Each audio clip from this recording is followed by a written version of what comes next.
Ошто мас абалында соттук ишке катышты деген прокурор иштен алынды. Ош облустук прокуратурасы бөлүмүнүн улук прокурору Союзбек Сарыков эйлеген кызматынан бошотулду. Бул тууралуу башкы прокуратуранын маалымат кызматы билдирди. Тийиштүү буйрукка башкы прокуратуранын жетекчилиги кол койгон. Эске сала кетсек, 12 декабрь күнү интернетке Ошто мас абалындагы прокурор соттук ишке катышып кийин терезелерден темир торун сындырып качып кетти деген аталыштагы видео тараган. Анда бет кап тагынган кишиге аялдын кайрылып сүйлөп жатканы тартылган.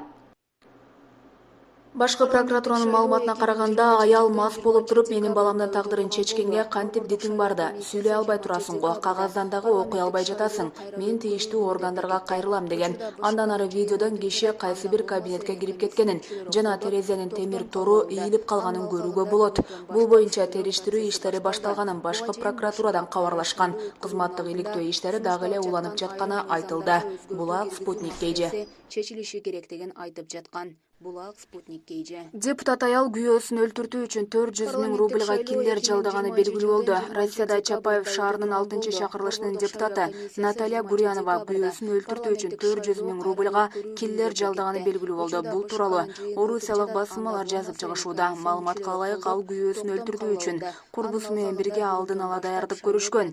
Аялдарга карата Россия Федерациясынын кылмыш жаза кодексинин адам өлтүрүүгө алдын ала макулдашып топ түзүү, адам өлтүрүүгө киши жалдоону уюштуруу беренеси боюнча кылмыш иши козголгон. Тергөөнүн маалыматына ылайык, 44 жаштагы депутат аял жолдошу экөөнүн биргелешип алган кыймылдуу жана кыймылсыз мүлктөрүн, ошондой эле күйөөсүнө таандык акчага ээлик кылгысы келип, 40 жаштагы курбусу менен биргеликте аны өлтүрүүнү уюштурууну чечкен. Адам өлтүргүчтү табуу жоопкерчилигин курбусу өз мойнуна алып, 2020-жылдын 20-январында Дмитрий аттуу киллер менен таанышышып, 200 000 рубль колуна карматышкан. Макулдашылган соң ага күйөөсүнүн жашаган жерин, иштеген жерин жана ал колдонгон унаалары жөнүндө маалымат беришкен. 27 январда аялдар ыкчам эксперименттин алкагында иш алып барган Дмитрийге киши өлтүрүү үчүн алдын ала төлөм катары 200 000 рубль тапшырышкан. Бирок Дмитрий адам өлтүрүүдөн баш тартып, акчаларын милиция кызматкерлерине өткөрүп берип салган. Көп өтпөй алар Самара облусу боюнча дирекциясынын кызматкерлери тарабынан кармалышкан. Сурак учурунда кармалгандар көрсөтмө берүүдөн баш тартышкан.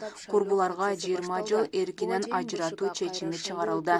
Булак ЖТТV KG. Айрым мыйзамдарга өзгөртүү киргизүү маселеси чечилиши керек деген айтып жаткан. Айпери Медет кызы Кыргызстандын капчыгына коло медаль алып келди. Кыргызстандык балбан Айпери Медет кызы аялдар күрөшү боюнча дүйнө кубогунун коло байгесин утту.